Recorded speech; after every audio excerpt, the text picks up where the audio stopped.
Lassie Farm. This is a novelette written by Ted Chiang called Understand.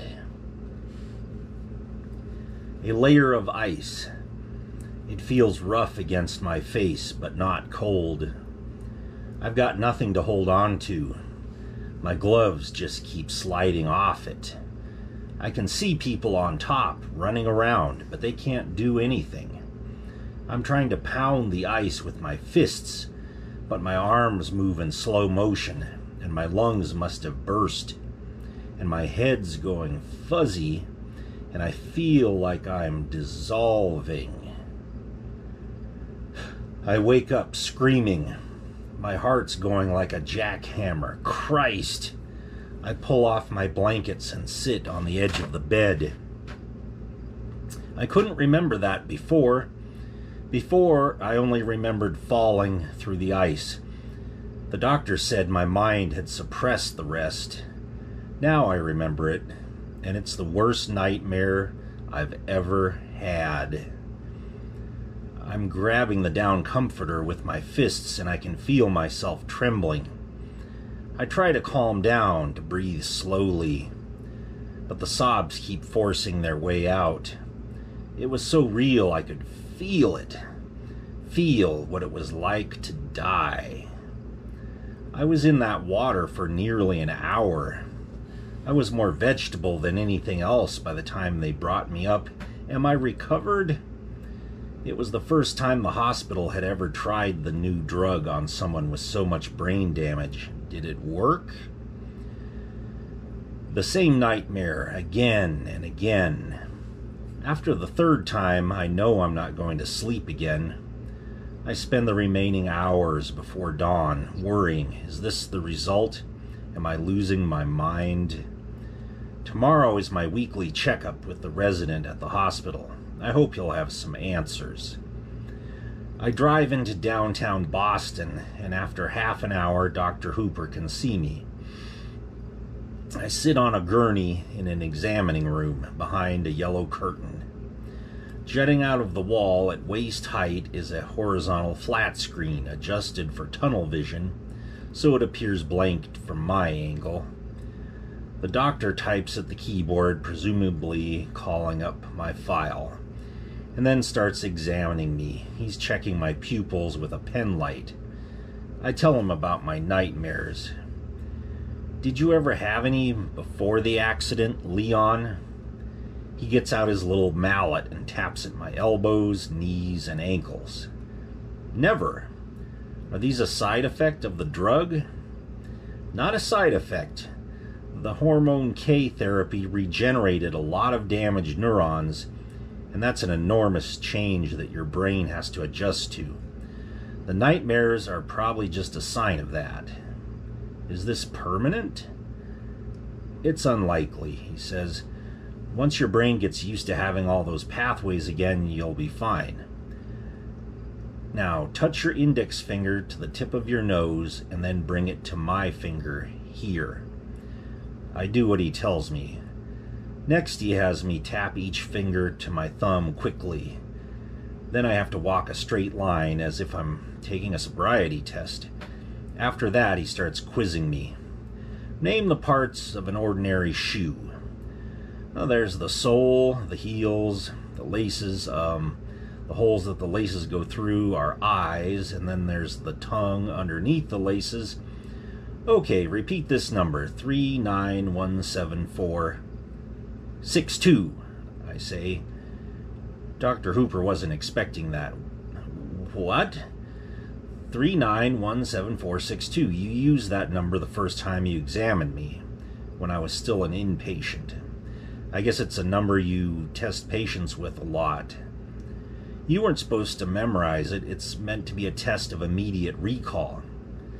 I didn't intentionally memorize it. I just happened to remember it.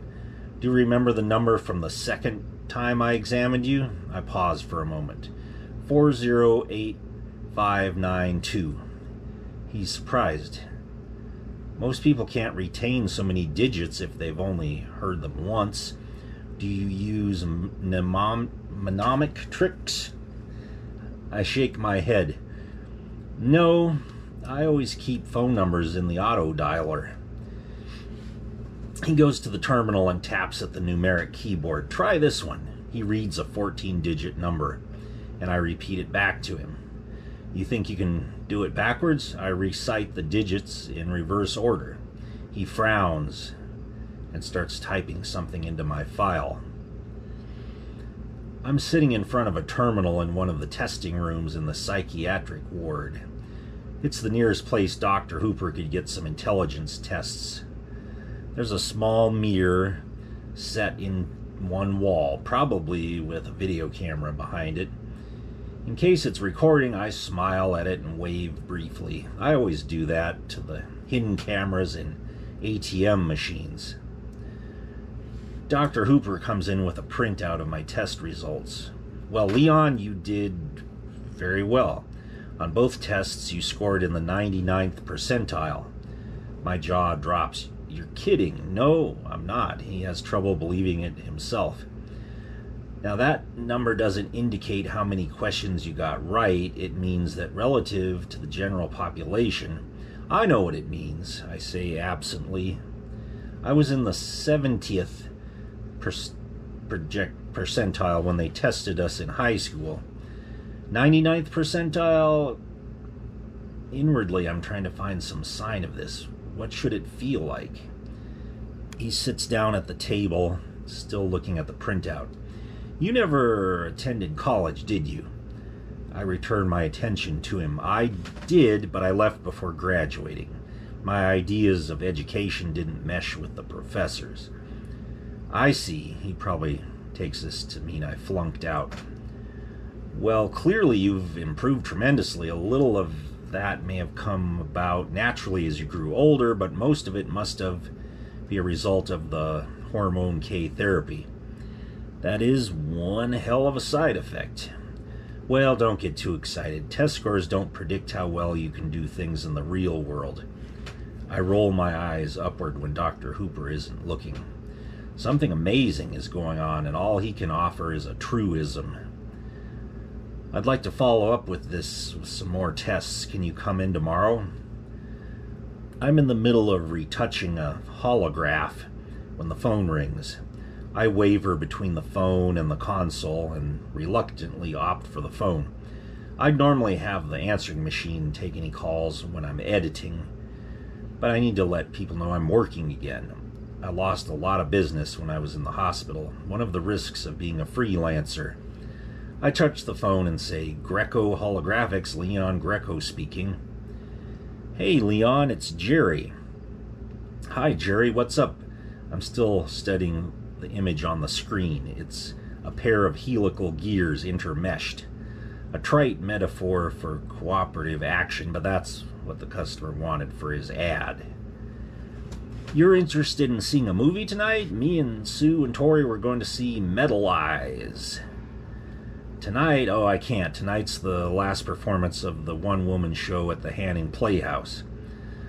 The surfaces of the gear teeth are scratched and oily looking. I highlight each surface using the cursor and type in the parameters to be adjusted. What's that?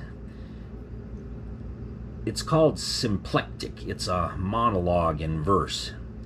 Now I adjust the lighting to remove some of the shadows from where the teeth mesh. Want to come along? Is this some kind of Shakespearean soliloquy? And we will leave it there for now. Thanks for listening. Catch you on the next chapter.